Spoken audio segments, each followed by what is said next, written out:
All right, here we are, Sports Bit, Betting Insight today, Pauly and Teddy, weekend preview edition. Big game breakdown, the Sunday games in the NFL playoffs. Dolphins, Steelers, and the great game at Lambeau, Giants, and the Packers. Also two rematches there, and we look to stay red hot with the play of the day, money time, before we get out of here. Bad beats, bad bets, bad for the books. Some bad beats to start in the association. Jazz led straight up at the 4-minute mark, basically wire to wire. What happened late in Toronto? What happened late in Toronto is that the Raptors got stops and the Jazz didn't. Toronto with the final 7 points of regulation. It was a 1-point game at the 2-minute mark, and that was enough to get the win and the cover. If you had Utah, tough to swallow last night. You see some crazy stuff in the NBA, and that certainly happened last night between Charlotte and Detroit. Pistons led by 15 after 3, and they led by 19 in the fourth. They're up 10 with 2 minutes and change. All hell broke loose. Oh, yeah. I mean, the Pistons can't play a whole lot of defense anymore. The Hornets had 72 inside of 10 minutes in that game. They finished with 114. You understand? I mean, they scored 42 points in the back half of the fourth quarter. They actually tied the game at 113 after Detroit led by 10 with 2 minutes to go. And then a wild free throw sequence at the very end equal a 1-point Pistons win, no cover. And, of course, you know Detroit took money. They were -4 bet up to -5, even 5.5s out there. That was a good bad beat for the house. A tough bad beat for the bettors. Can't understand the Pistons money. It almost was the finish, one for the ages. Bellinelli out of bounds with the pass off the defender's back, and he banks it in. Too late, doesn't count. But Pistons win. Wild game there in that one. Speaking of a wild game, college basketball, the finish of this UCLA-Cal game, very important, missed free throw at the end. Oh, it sure was. And, of course, I mean, UCLA was a point spread machine. In November and in December, they had 9 straight point spread covers. And then they didn't cover -30 against Western Michigan. You say, all right, no big deal. You know, it was over Christmas. And then they lost on a buzzer beater to Oregon.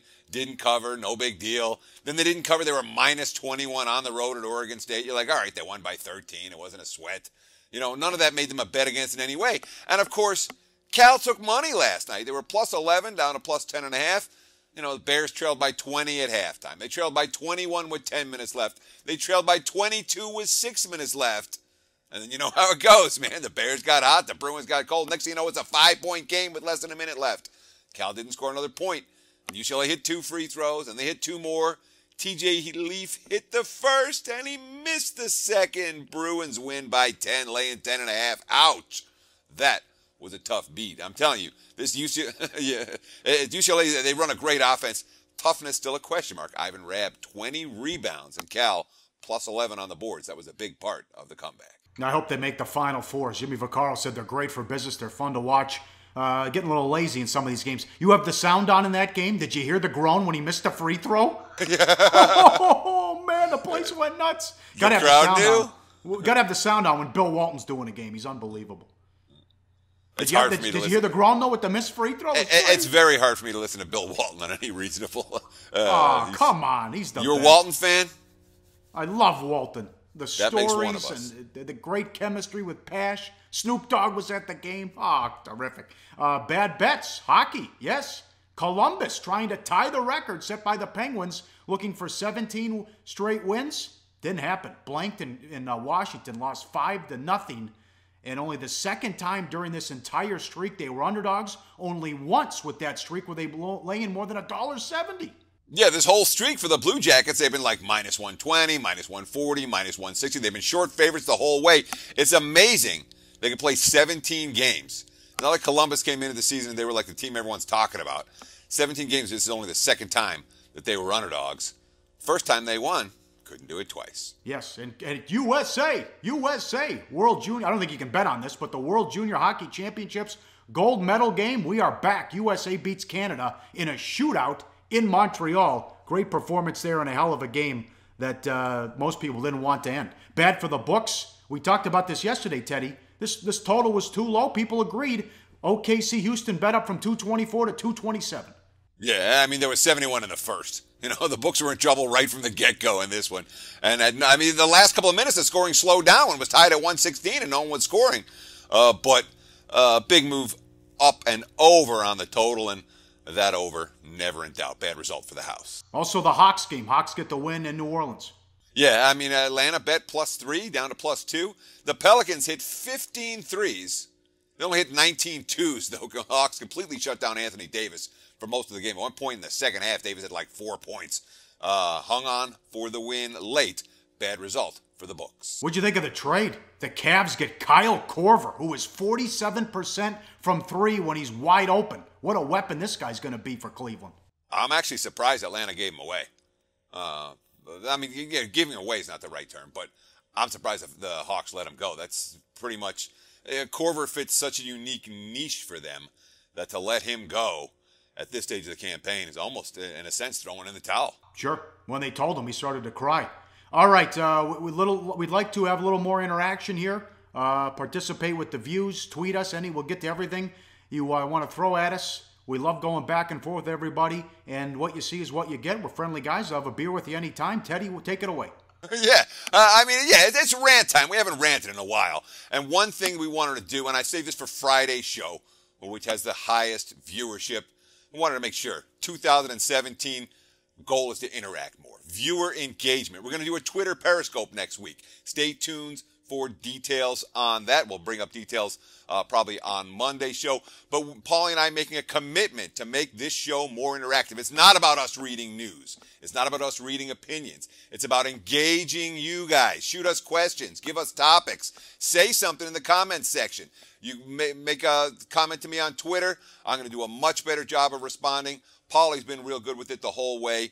We need to engage you because this show, look, this show has got a real simple goal. We want to raise your betting IQ. Paulie and I, we dedicate our lives to this stuff. 35 years in Las Vegas between us. And there's a big difference between doing it full-time in Vegas and doing it part-time in Peoria.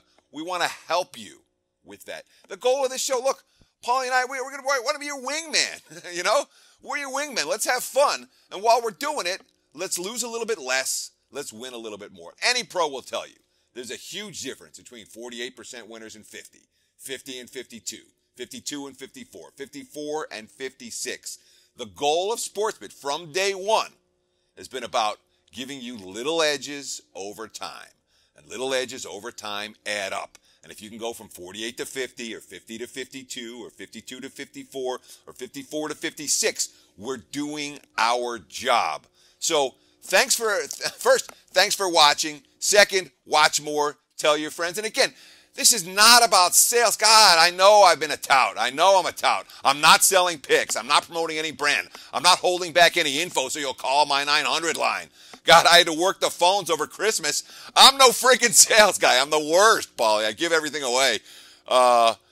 This is about, Sportsbet is about you. Please, let's engage. Well, again, that Twitter Periscope next week. Be sure to tune in. That's going to be a lot of fun. We get to do some live stuff as opposed to what we're doing now on tape. All right, tell your friends. No one's doing a show like this. Nobody. And when you watch the NFL playoffs this weekend, they're not going to talk Football Outsiders, DVOA, a 73% trend since 2002, or also Stafford's record on the road against teams that finished the season with a winning record. Not going to get into any of that. All right, up next, big game breakdown. We'll start with Miami and Pittsburgh, a rematch. And also the battle in Lambeau. What a game, the Giants and the Packers on Sportsbet. Betting Insight today on SBRpicks.com.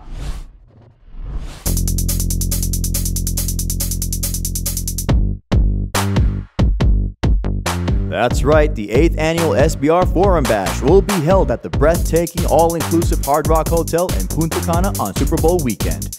Join Natalie Rydstrom and the Odds Couple as they mingle with SBR pros and have fun under the sun. Stay tuned for video coverage of Bash activities, including a $5,000 poker tournament sponsored by uwager.eu. Only on SBR, your sportsbook authority since 1999. Back on Sportsbet Betting Insight today, Pauly and Teddy is always live odds, sportsbookreview.com. One game on ESPN in the association.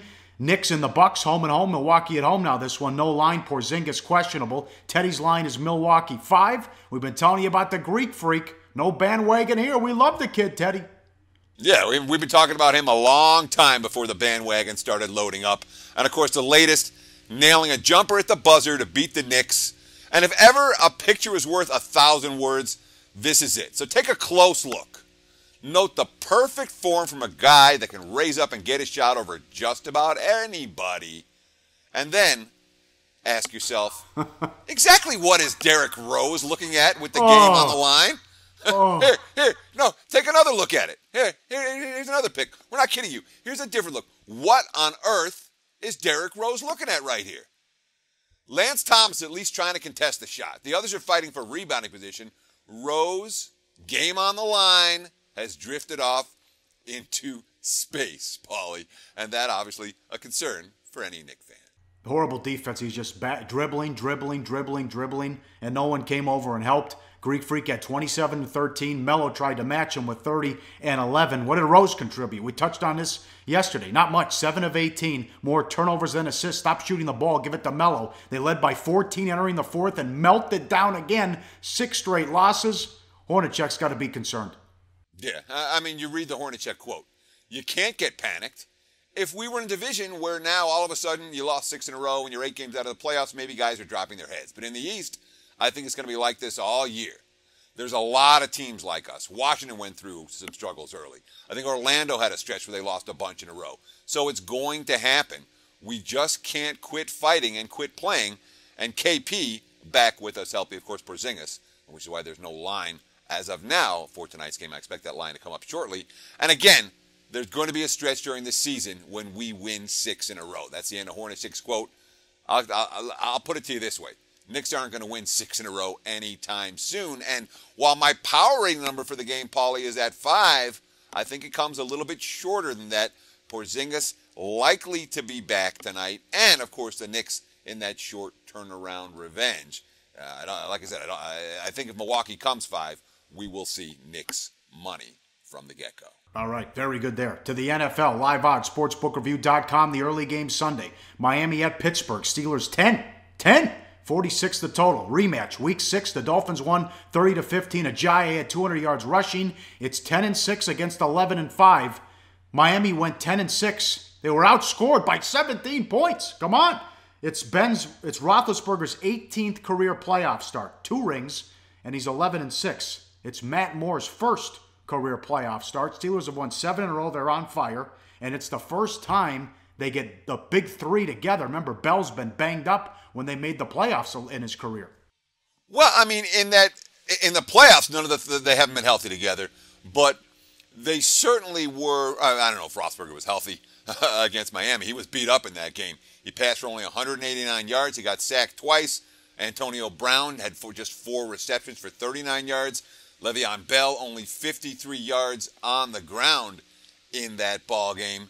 The Dolphins' defense was the dominant unit. Of course, Big Ben had surgery after the game, and Pittsburgh's offense came on like a freight train down the stretch. I mean, Roethlisberger with 29 touchdown passes, Antonio Brown 106 receptions again, 12 TDs, and Le'Veon Bell, I mean, the most dangerous weapon in the NFL, as dangerous as any over the back half of the campaign. What do you have? 1,268 rushing yards, 75 receptions. Remember, he just had 12 games because none of these guys played last week at Cleveland. The Steelers essentially had a bye week last week, whereas Miami, they were trying to play, and they got annihilated by Pittsburgh, or by New England, I should say. Yep, and it's going to be cold. It's not going to be Miami weather. Big edge to the Steelers there. Also, Miami 29th in total defense. Your thoughts on Miami's defense and if Matt Moore can make enough plays? Well, let's talk about the weather first, man. The wind's supposed to be blowing modestly. Game temperature 15 degrees. Wind chill factor in the single digits. No, that is not Miami weather. And of course, for a team that's making their first playoff appearance in 8 years, as opposed to a Steelers team that's in the postseason year after year, the fact that they're playing in difficult conditions certainly problematic. Now, look, I mean, you asked me about Miami's defense. I want to talk about Matt Moore for a minute. Matt Moore is 2-1 as a starter. He beat the Jets on the road. He beat the Bills in a competitive game and made plays in both those 3 contests. So you asked me, can Miami score on Pittsburgh? They got a chance. I mean, the Steelers certainly weren't healthy in that first meeting on the defensive side of the football. And this time around, it's Miami who's not healthy on the defensive side of the football. And they've got some key guys out. Their starting safety, Abdul Qudus, is out. The Patriots riddled that defense without him last week. Multiple injuries in the secondary for the Dolphins, in fact. And, of course, when we look at Pittsburgh, compared to where they were banged up-wise, in that first meeting. I mean, Steelers much, much healthier now. They were rebuilding in their secondary. They are a better defensive team now than they were 3 months ago when these two teams met last. This is very interesting. Adam Gase against a Mike Tomlin defense. They scored 29, 30, 31 points scored 3 games the last 5 years, including the Tebow playoff win against the Steelers. Repeat the Sagarin rating trend since from going back to 2002. We talked about Wednesday in the deep dive here. Sure. I mean, the trend is very, very simple. It is 40, 15, and 1 against the spread, picking every game in the wild card round dating back to 2002 when the current playoff format began, or when the current divisional format began with four-team divisions in each conference. And the system is so simple, doesn't take any work. All you got to do is say who faced the tougher strength of schedule according to the Sagarin's numbers. Okay? Now, when you have a double-digit difference, when one team finishes, let's say, number 3 and another team finishes number 30, and you have a 27 differential, that subset of SOS differential of 10 or higher, 22, 4, and 1 against the spread. That's not 73%. That's way higher than that. Pittsburgh ranks number 11 for the course of the regular season. Miami ranks number 27 for the course of the regular season. So the system says take the Steelers, lay the double digits, and expect Pittsburgh to win by margin. Excellent. Up next, the late game on Fox, Giants and the Packers, and we look to stay red hot with the play of the day on SportsBit. Betting Insight today on SBRpicks.com. Do your research before you bet. Check out our ratings guide to see which books have the best ratings and sign-up bonuses. Open up several accounts and shop for lines at SBRodds.com. Always be ahead of the game. Back on SportsBit, Pauly and Teddy. Big game breakdown continues. The late game Sunday on Fox, Giants and the Packers from Lambeau. Green Bay 4.5, 44.5 the total. 11-5 against 10-6. Also a rematch. Week 5, Packers won 23-16. Game temp 12. And you look at this. Who's been better in this spot in NFL history other than when you look at Eli Manning's numbers? 7-1 playoff games, road neutral. Green Bay's won 4 in a row. They scored at least 30 points in all 4 games. They've won 6 in a row to close the season. Giants allowed 17.8 points per game of the season on defense. Should be a hell of a matchup. And look at this. In 2007, the Giants lost at home to Green Bay, won the NFC Championship game in Lambeau. 2011, the Giants lost at home to Green Bay, beat them again in the playoffs, and won the Super Bowl. Will it happen again, Teddy? No, because the Giants didn't lose at home to Green Bay this year. They lost at Lambeau, right? Yes, but can they go in and win? Yeah, right. He's so wise ass. It's not going to be an exact repeat of previous Giants runs to the Super Bowl. And look, all the hype's been about the Giants' defense. Let's talk about the Giants' offense for a minute, because Ben McAdoo took over the offensive coordinator in 2014, and they were decent. They were overall, look at the numbers. They're number 14 offense. They weren't a particularly good running team, but they were well above average passing. Then last year with McAdoo as the OC, and it declines in every category. And then we look at this year, when now it's everyone's supposed to be super comfortable in this offense and real happy. And what happens? They decline again, down to 23 overall in offense, number 26 against the running the football. A little bit better than last year against the pass. But when you have, Eli's a Hall of Famer, right? When you have a Hall of Famer at QB and 3 big-time weapons for him to throw to, you don't expect to see Football Outsiders rank this offense number 21 in the NFL this season. The Giants have underachieved on that side of the football. Does the earlier meeting mean anything? They contained Beckham and the Giants couldn't run the ball. And how much confidence do you have in this Giants offense? And that's the handicap of this game. If you believe that the Giants offense is going to move the football and going to do better than they did in the first meeting, you're probably on the Giants here. If you look at Green Bay and say, holy cow, their offense is a whole lot better than it was when these two teams met earlier in the season, and maybe make a case for the for the Packers. Aaron Rodgers wasn't real good in that first meeting. You say, how much emphasis do I put on a meeting from October 9th between these two teams? Honestly, not very much. And it's the same story with Oakland-Houston, the regular season meetings. I don't put a lot for that one. Pittsburgh-Miami, regular season meeting. I don't put a lot of emphasis on that one.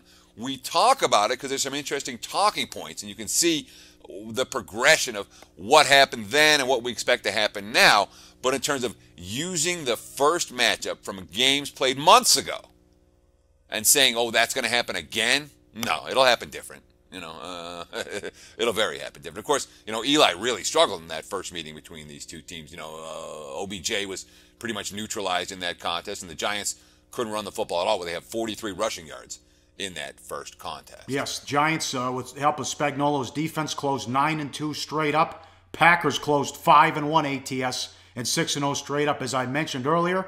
Big reason why was our guy, Ty Montgomery.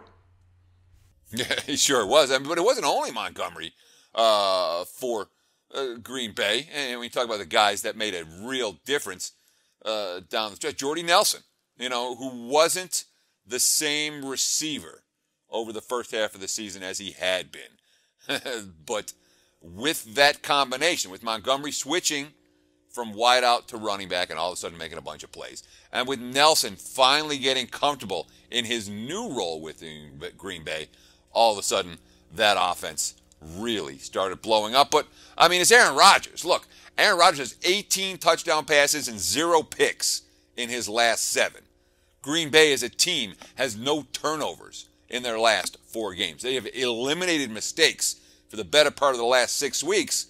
Now, they're playing a pretty good defense, a defense that's also been able to make a lot of plays, even against some good quarterbacks. Yeah. Mike Florio, Pro Football Talk, wrote about this earlier in the week, about playoff teams' record against other playoff teams. How important is that to you?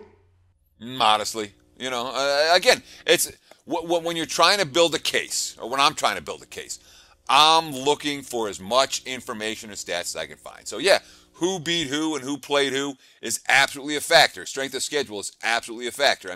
The Giants versus playoff teams this year, what happened? They beat the Cowboys twice. Both of those were coin flip games. The combined margin of victory, 4 points. They beat the Lions, lousy weather, week 16. That's it. Green Bay, they beat the Lions twice. They beat the Giants in the first meeting. They beat the Texans, and they had that impressive win over the Seahawks. So when you go to who have they beaten this year, the Packers certainly have the better resume in that regard, although the Giants have the strength of schedule edge overall because they played in the tougher division. And, of course, Minnesota tanked down the stretch. Chicago wasn't very good. And in the NFC East, everybody was pretty good, even Philadelphia. All right, money time, play of the day. Even though the numbers say to go with the Giants, we've won 5 in a row with the Packers. So we're not splitting the atom here. Ride this streak. Don't go against it.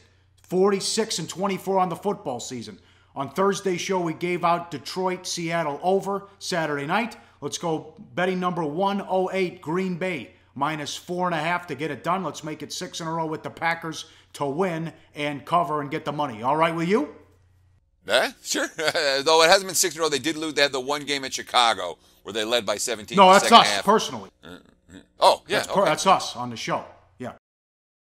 Yeah, I'm with you, man. Right, Green Bay, -4.5. Love it. All right, very good. Great week of shows. We'll be back Monday. Well, yeah, I love it. The point is, it's been a good streak for us. You ride it till it dies. That much I'm with you 100%. You got it. All right, there we go. Hey, we'll know the matchups going into next week, the NFL. We have a big show on Monday and the rematch, Alabama at Clemson.